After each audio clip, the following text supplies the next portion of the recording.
Vous écoutez la radio nationale du Mali, il est 9h ici à Bamako, la même heure à Tombouctou.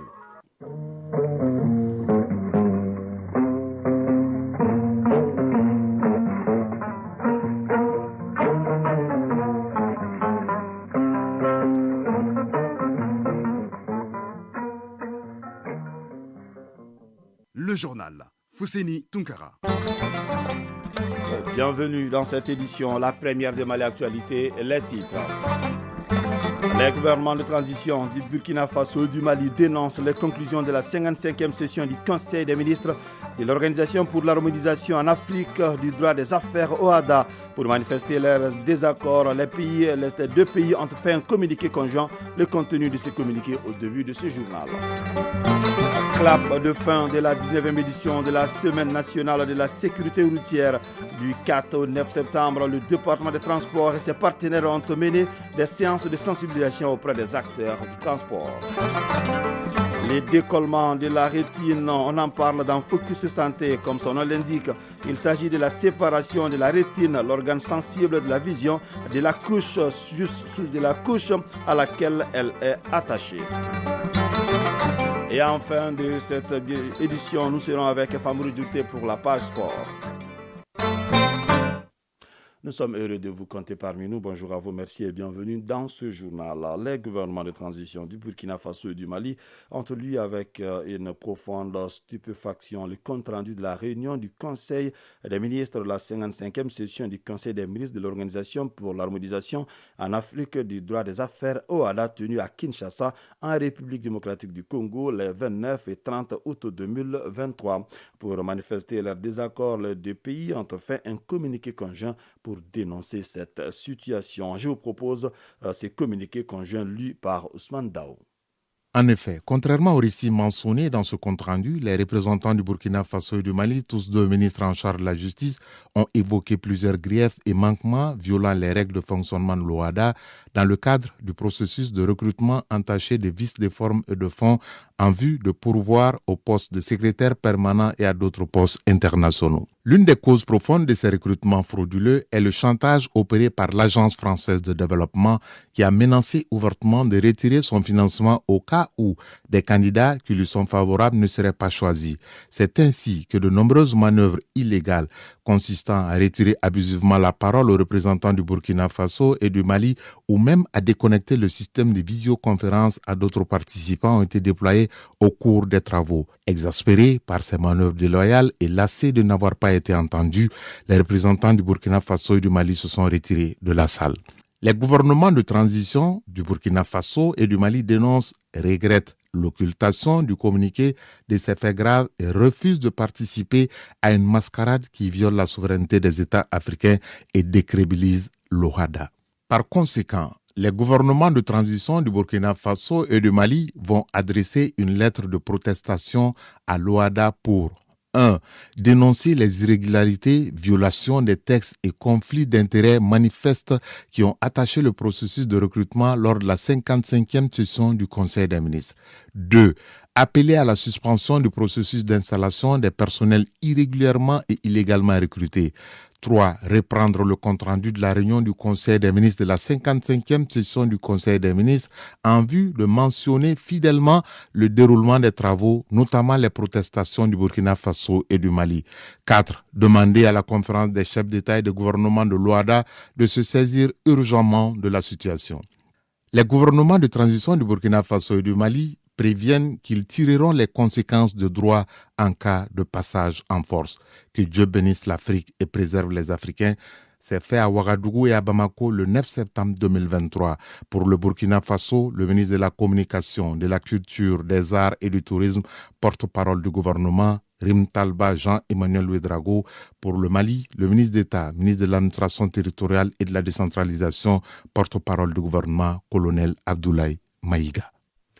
Cet autre communiqué, le gouvernement de la transition a appris avec une vive émotion le drame causé par le violent séisme qui a frappé le royaume du Maroc dans la nuit du vendredi 28 septembre 2023, occasionnant de nombreuses pertes en vie humaine, des blessés et des dégâts matériels importants.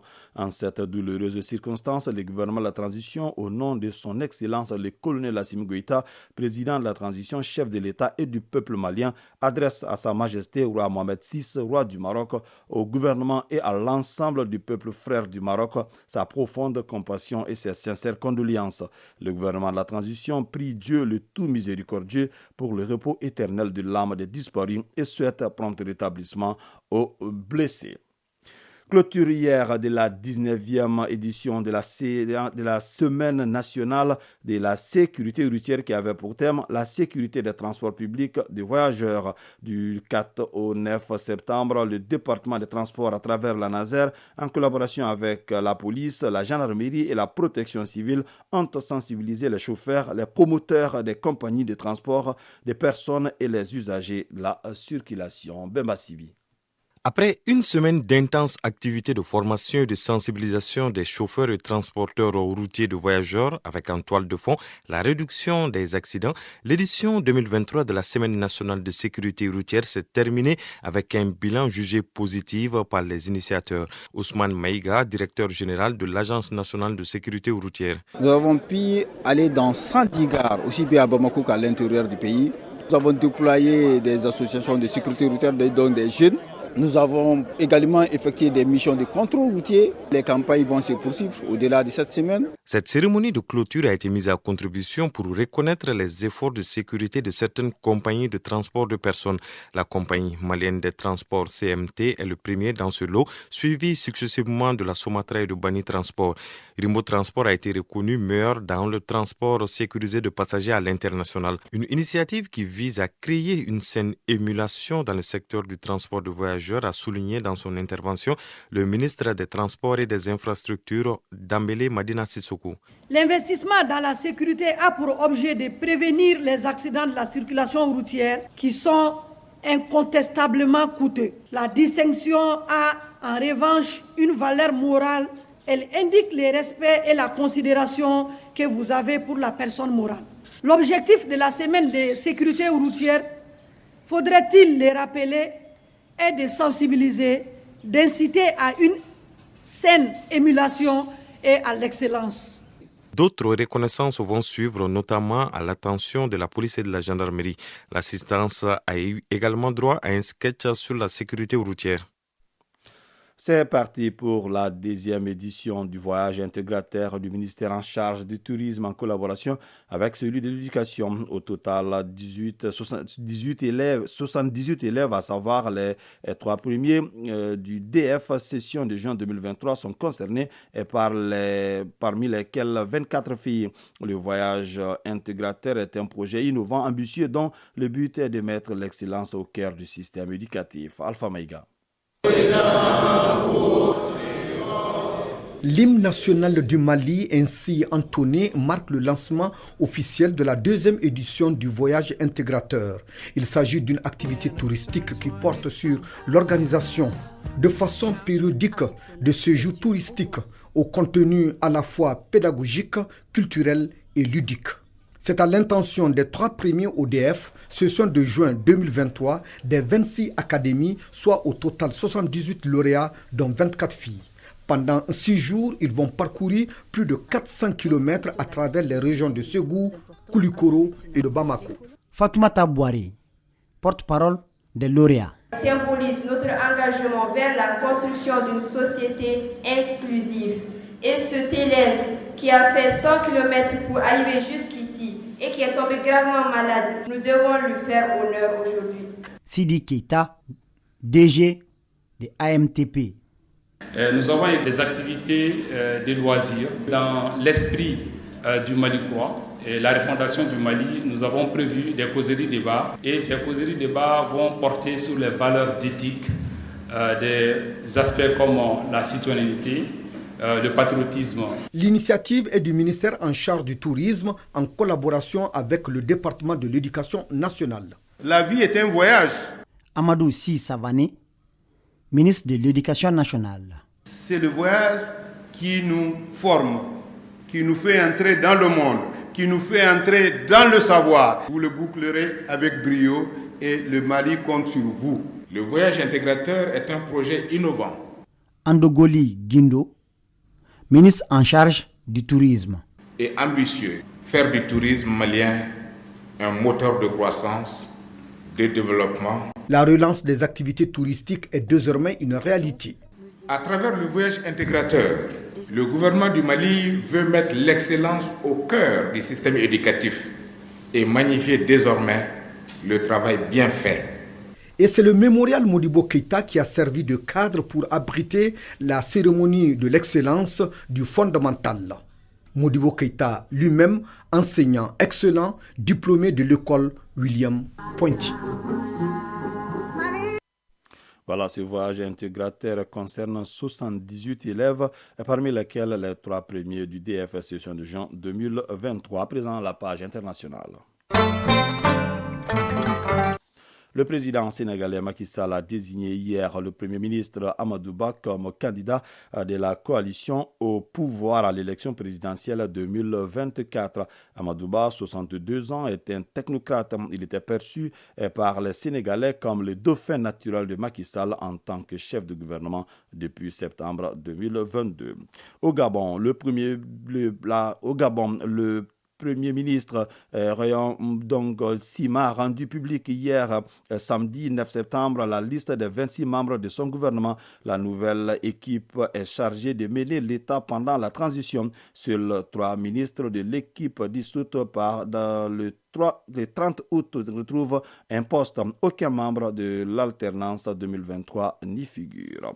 Pour terminer, au Maroc, 2012 morts et 2059 blessés. C'est le dernier bilan provisoire du séisme de magnitude 6,8 qui a frappé le pays dans la nuit de vendredi à samedi. Et au lendemain du tremblement de terre, les secours s'activent et la solidarité s'organise dans un contexte extrêmement difficile.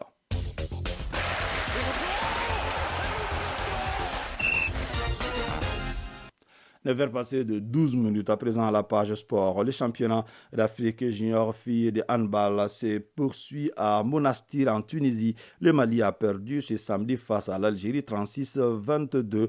En football, les demi-finales de la Supercoupe Colonel Assimi Goïta commencent ce lundi. Toujours en football, la dernière journée des éliminatoires de la CAN 2023 continue. D'autres pays se sont joints ce samedi à celles bien sûr déjà qualifiées. La synthèse de l'actualité sportive avec Famouri Djorté. Que du suspense dans cette 6e et dernière journée, surtout dans le groupe L et I. À l'arrivée, la République démocratique du Congo, RDC, le Mozambique et la Mauritanie passent, le Gabon trépasse. Mauritanie-Gabon est une affiche qui a tenu en haleine les deux peuples. Les sélections étaient sur une corde raide et pouvaient à tout moment dire adieu à la prochaine CAN. Au finish, c'est le Gabon qui suivra le grand banquet continental à la maison. Les Panthères ont été battus 2-1 à Nouakchott par les Mourabitoun. Avec 10 points, la Mauritanie termine deuxième derrière la RDC 12 points qui a dominé le Soudan 2-0 au stade des Martyrs. La rencontre entre le Mozambique et le Bénin dans le groupe L a tourné à l'avantage des Mamba du Mozambique 3-2. Le Mozambique arrache ainsi le deuxième ticket du groupe pour accompagner le Sénégal à la prochaine CAN. Le champion d'Afrique en titre, le Sénégal, a fait match nul 1-1 contre le Rwanda. Le 22e billet qualificatif pour la CAN 2023 se joue ce dimanche entre la Gambie et le Congo dans le groupe G. Les Scorpions de la Gambie, avec 9 points, peuvent se contenter d'un match nul, alors que les Diables Rouges du Congo, avec 6 points, doivent s'imposer pour se qualifier. Pour rappel, dans le même groupe G, les Aigles du Mali ont dominé le Soudan du Sud par 4-0 vendredi au stade du 26 mars. Le Mali termine en tête avec 15 points sur 18 possibles, tout comme l'Égypte. Seule l'Algérie 16 points a fait mieux dans ses éliminatoires. Les deux derniers qualifiés seront connus mardi 12 septembre à l'issue du match Cameroun-Burundi dans le groupe C. Parlons de la Supercoupe Colonel Assimi Goïta. La compétition est au stade des demi-finales. Abdul Karim Kaba nous donne plus de précisions. Pour les demi-finales, le colonel Lamine Kabori Sanogo réitère son appel à la population pour une mobilisation afin de soutenir les équipes. Il y a eu une innovation cette année à Koulikrou. Le maire a initié ce qu'on appelle le Djatigia. Les équipes de chaque région ont un Djatigi. Il y a un quartier qui a été en tout cas désigné pour être leur Djatigi, leur tuteur. Donc il y a déjà ce climat qui règne et c'est le Mali qui gagne. Ainsi, en demi-finale, lundi, le CNT jouera contre Ségou et mardi, Bamako affrontera Tombouctou. Toutes les rencontres se joueront au stade Mamadou Diarra H de Koulikoro à partir de 16h. À Koulikoro pour la Supercoupe Colonel Assimi Goïta, Abdulkarim Kaba, Adama Singare, ORTM. Du handball pour terminer, championnat d'Afrique junior filles Tunisie 2023. L'équipe nationale filles s'est inclinée devant l'Algérie par 36-22 au compte de la troisième journée des matchs de groupe. Le Mali dispute son dernier match de groupe ce dimanche contre la Tunisie, pays hôte. Pour le moment, les juniors filles du Mali enregistrent une victoire et 2 défaites en 3 sorties au championnat d'Afrique de handball. Focus santé. Le décollement de la rétine, on en parle dans Focus Santé. Comme son nom l'indique, il s'agit de la séparation de la rétine de la couche à laquelle elle est attachée. C'est une pathologie rare qui peut mener à une cécité si elle n'est pas traitée à temps. Les facteurs de risque sont la myopie, le diabète, l'hypertension artérielle. On en sait plus avec Brakissa Ouattara. La rétine, c'est cette membrane qui tapisse le fond du globe oculaire. C'est elle qui transforme la lumière en électricité pour le cerveau. Et lorsqu'elle se décolle de la paroi de l'œil, elle n'est plus fonctionnelle. Dr Saïgounon, chef du département clinique au CHU Utah. S'il y a décollement de rétine, la rétine n'est pas en mesure de fixer les images. Donc les premiers signes qui arrivent, c'est qu'il y a une amputation de la vision. Donc la partie de la rétine qui est décollée ne parvient pas à capter l'image. Par exemple, si c'est la partie supérieure qui est décollée, la personne a du mal à voir tout ce qui est en inférieur parce que l'image est inversée et vice-versa. Les causes du décollement de la rétine sont nombreuses. Généralement, c'est les pathologies chroniques comme la rétinopathie diabétique, le diabète et surtout la drépanocytose. Donc, c'est des lésions qui entraînent au niveau de la rétine des proliférations, des saignements et ce qui entraîne une traction au niveau de la rétine et ça entraîne un décollement, une séparation des couches de la rétine. En dehors de ces pathologies chroniques, le décollement de la rétine peut être dû à un traumatisme oculaire. Il y a aussi des décollements de rétine idiomatiques, c'est-à-dire sans cause. Ici, au Mali, une personne sur 100 souffrirait de cette pathologie. Ce n'est pas une pathologie très fréquente, mais dès que ça survient, c'est susceptible d'aboutir à un décollement, à une cécité, une perte de la vision. C'est ce qui fait la gravité de la maladie. La chirurgie constitue l'unique recours envisageable devant un décollement de la rétine. Dr Saïgounon, chef du département clinique au CHU Utah. Le traitement du décollement de la rétine est totalement chirurgical. Il n'y a aucun médicament qui peut guérir le décollement de la rétine. Et cette intervention, c'est pratiquement la chirurgie la plus lourde pour l'ophtalmologie. Selon une évaluation du CHU Utah, les cas opérés du décollement de la rétine ont recouvert la vision à hauteur des normes de l'OMS dans plus de 87%. 9h passées de 17 minutes, c'est donc la fin de cette édition qui vous a été présentée par Fousséni Tunkara. La mise en onde est assurée par Mokhtar Touré, Aziz Koulibaly assure la mise en ligne. Une édition coordonnée par Ousmane Dao. Prenez bien soin de vous, que le bon Dieu nous protège.